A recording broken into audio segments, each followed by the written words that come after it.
Mort suspecte. Affaire Robert Boulin, entre vérité officielle et secret d'État. Épisode 2. Une affaire d'État et des secrets bien gardés. Pour la famille Boulin, commence alors le combat de leur vie. Faire reconnaître que Robert Boulin n'a pas mis fin à ses jours, mais qu'il a probablement été assassiné. En se lançant dans cette quête traumatisante, elle ne s'attendait pas à subir pendant toutes ces années des pressions aussi violentes. Menaces, agressions, vols à l'arraché, effraction de voitures et cambriolage d'appartements. Sans oublier des impacts de balles dans les murs des maisons de la famille et par 2 fois le sabotage des freins de voiture appartenant à Fabienne Boulin et son mari. Des actes d'intimidation qui rappellent les pratiques d'un certain service d'action civique. Le fameux SAC, ce bras armé officieux du pouvoir politique de l'époque. Ces intimidations ne font que renforcer la thèse du meurtre au fil des ans.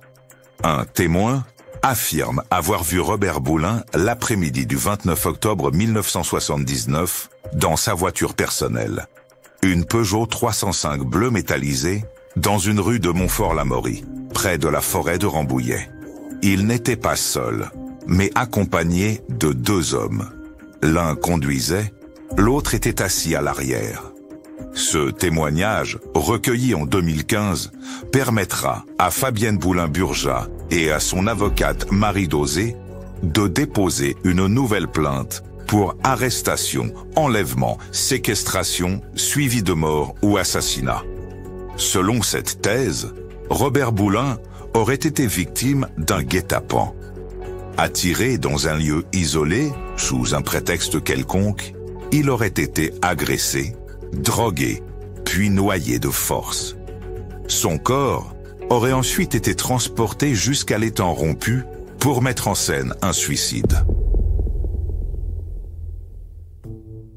L'enquête officielle, menée dans l'urgence et sous pression politique, conclut pourtant au suicide dès le 13 novembre 1979, soit à peine 2 semaines après les faits. Une précipitation qui interroge, d'autant plus que de nombreux témoins n'ont pas été entendus et que plusieurs expertises n'ont pas été réalisées. Au fil des années, les tentatives de réouverture de l'enquête se heurteront systématiquement à une fin de non-recevoir. L'appareil judiciaire semble étrangement réticent à faire la lumière sur cette affaire. Prescription, classement sans suite, refus d'expertise complémentaire.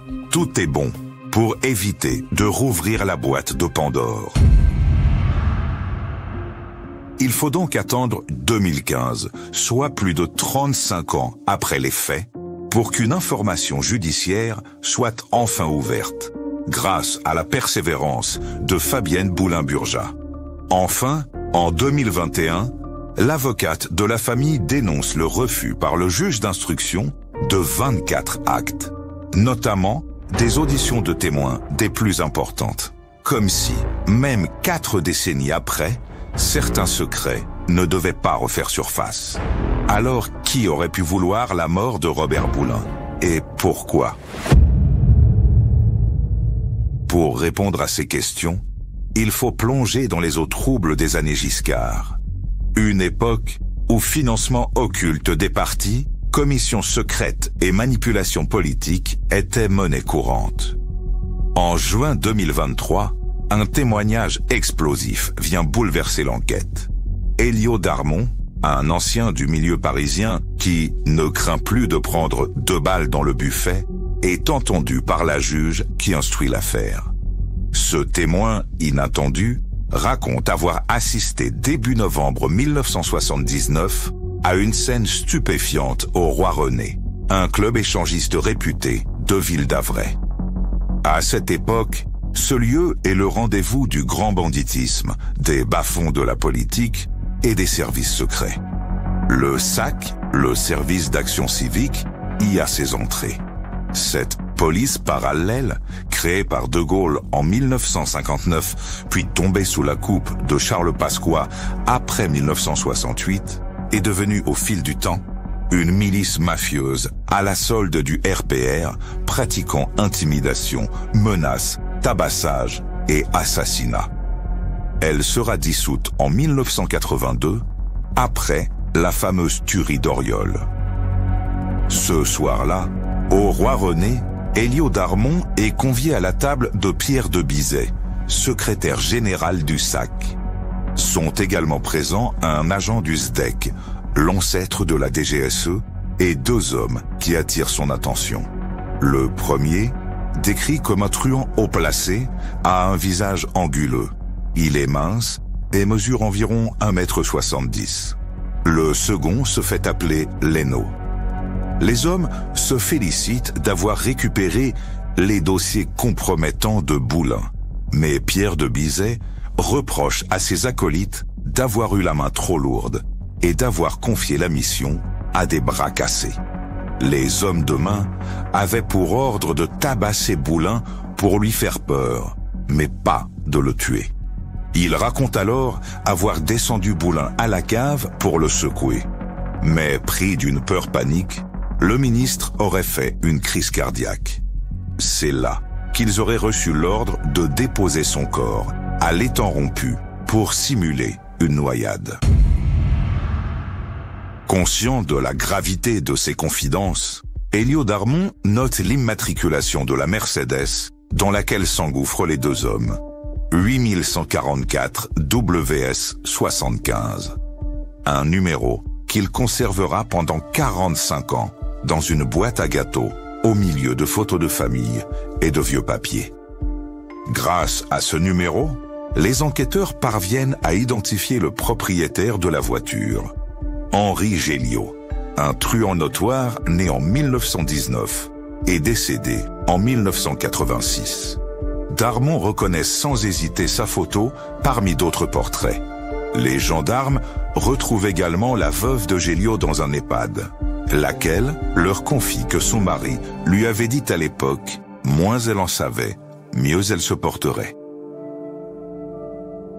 Pour la première fois, en plus de 40 ans, un possible exécutant du meurtre de Robert Boulin a été identifié.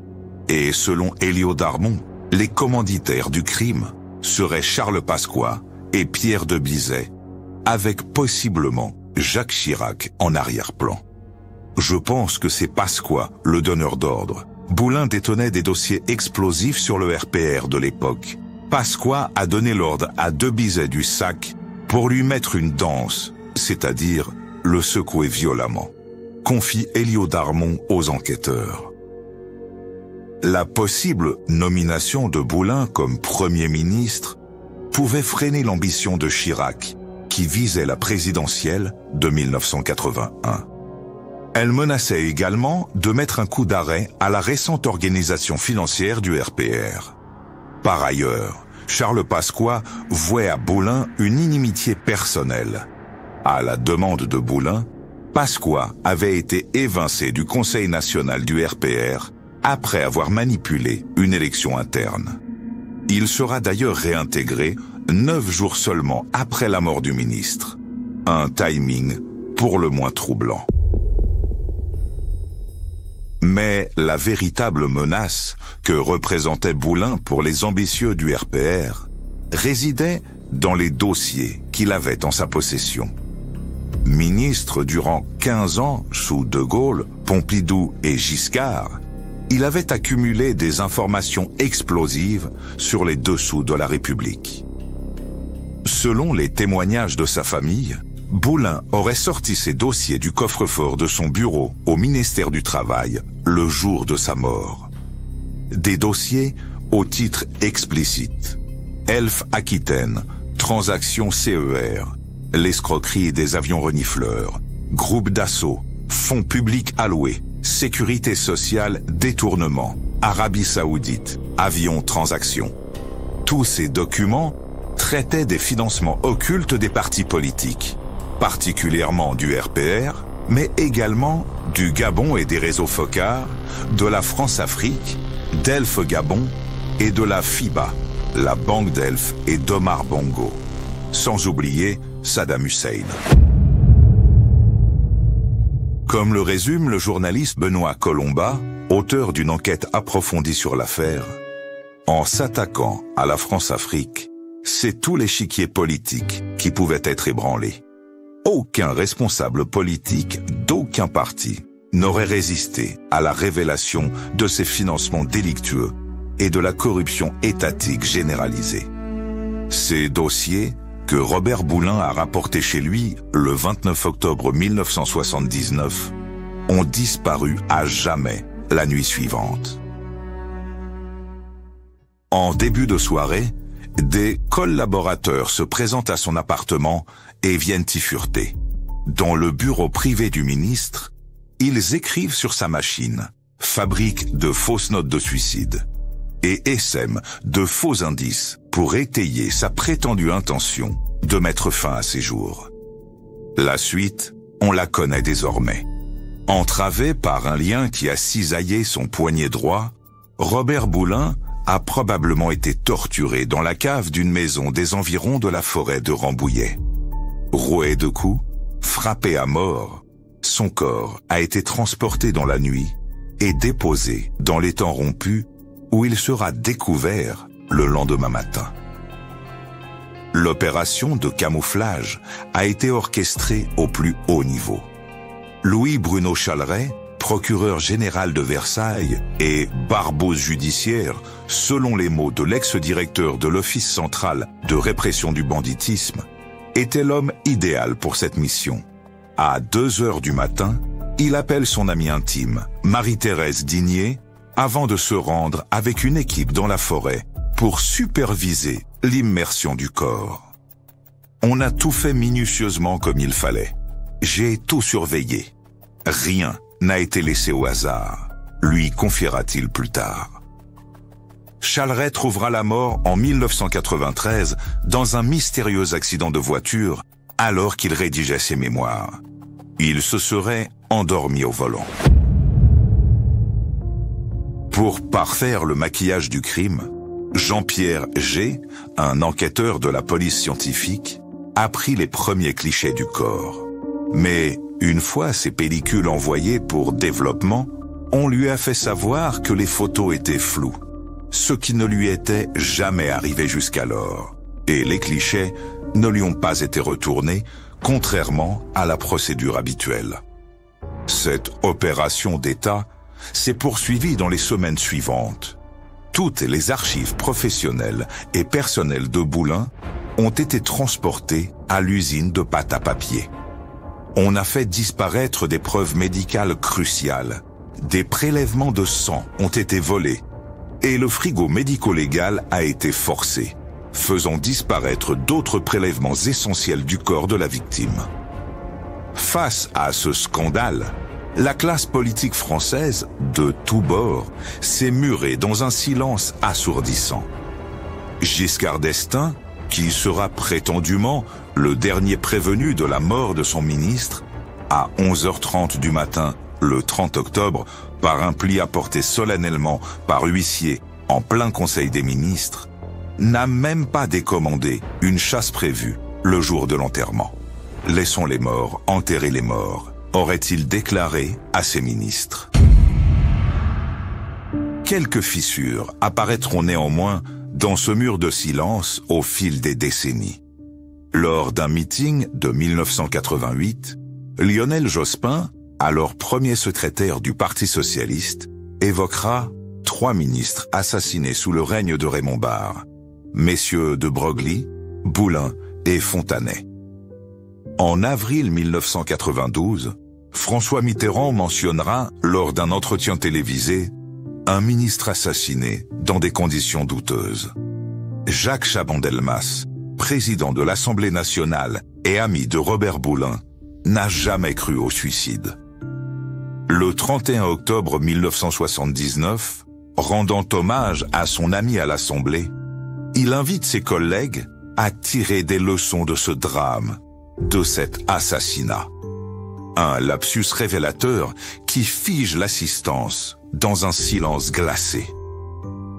3 jours plus tard après l'enterrement, Jacques Chaban-Delmas réclame aux beaux-frères de Boulin les dossiers qui mettent à mal le RPR. Car sans eux, lui dit-il, je ne pèserai pas plus lourd que Robert. Une phrase qui en dit long sur la terreur qu'inspirait le SAC, même aux plus hauts dignitaires de l'État. Si 45 ans après, l'affaire Boulin continue de faire l'actualité, c'est qu'elle cristallise toutes les dérives d'un système politique où la raison d'État prime sur la justice, où les secrets inavouables justifient les pires exactions. La mort de Robert Boulin est bien plus qu'un simple fait divers. Elle est le révélateur des zones d'ombre de la Ve République, de ces endroits où le pouvoir se confond avec la criminalité, où la démocratie n'est plus qu'une façade. Comme l'a écrit Marie Dauzé, avocate de Fabienne Boulin, la justice doit se montrer enfin à la hauteur de cette affaire que tant d'acteurs auront tenté d'étouffer et d'enterrer. Son devoir est de prendre acte de la manifestation de la vérité, pas de couvrir une institution qui, en son temps, a manqué cruellement d'impartialité et d'indépendance. Car au-delà du sort tragique d'un homme, c'est bien de notre démocratie qu'il s'agit, de sa capacité à faire face à ces zones d'ombre, à reconnaître ses erreurs, à établir la vérité, même quand celle-ci dérange. L'affaire Boulin nous rappelle cette vérité essentielle. Une république qui enterre ses secrets finit par s'enterrer elle-même. En 2019, alors que l'enquête est une nouvelle fois classée sans suite, Fabienne Boulin-Burjat déclare « Je continuerai jusqu'à mon dernier souffle. Pas seulement pour mon père, mais pour tous ces citoyens qui ont le droit de savoir ce qui se passe réellement dans les coulisses du pouvoir. Un combat qui pourrait enfin aboutir grâce au témoignage d'Elio Darmon et à l'identification d'Henri Géliot comme possible exécutant du crime.